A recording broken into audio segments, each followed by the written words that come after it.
ভাবা যায় এই খাবারটি নাকি দুবাইয়ের শেখদের বউরা সকাল সন্ধ্যা খায়, মানে এটা না খেলে নাকি তাদের চলেই না। কি সেই জিনিস সেটাই আমি দেখাবো আজকের এই ভিডিওতে। সো হ্যালো এভরিওয়ান, আসসালামু আলাইকুম। সবাইকে আমন্ত্রণ জানাচ্ছি নতুন একটি ভিডিওতে। এই খাবারটি আমরা সবাই খেয়ে থাকি, তবে আমাদের খাওয়ার ধরনটা একটু আলাদা আর তাদের খাওয়ার ধরনটা একটু আলাদা।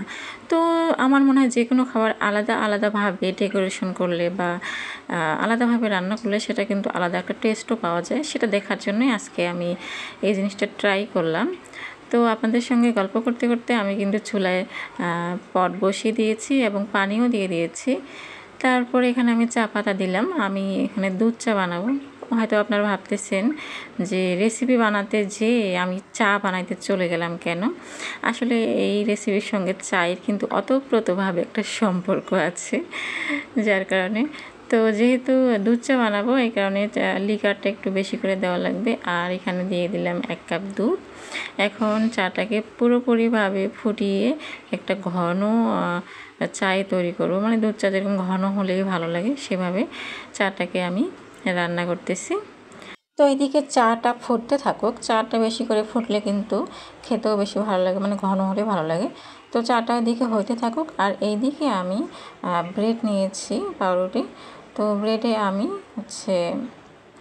এখানে আপনার যে কোনো মানে বাটার, মেয়োনিজ অথবা অন্য কিছু দিতে পারেন, বাট আমার ছেলে বলল যে ও এখানে কনডেন্স মিল্ক দিতে বলল, তাই আমি এখানে কনডেন্স মিল্কটাই দিলাম।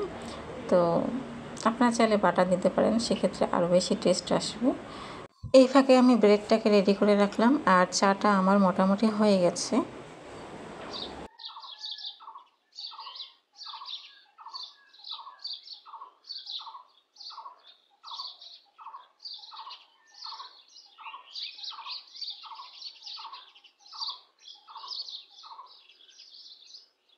এখন আমি চাটা নামিয়ে নেব এবং ছেঁকে নেব।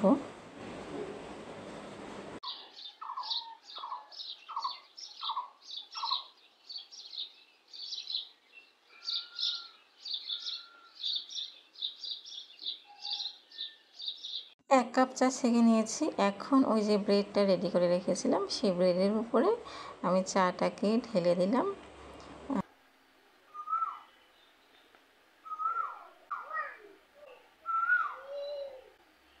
ব্যাস, আমার স্পেশাল রেসিপি রেডি। এখন খাওয়ার পালা।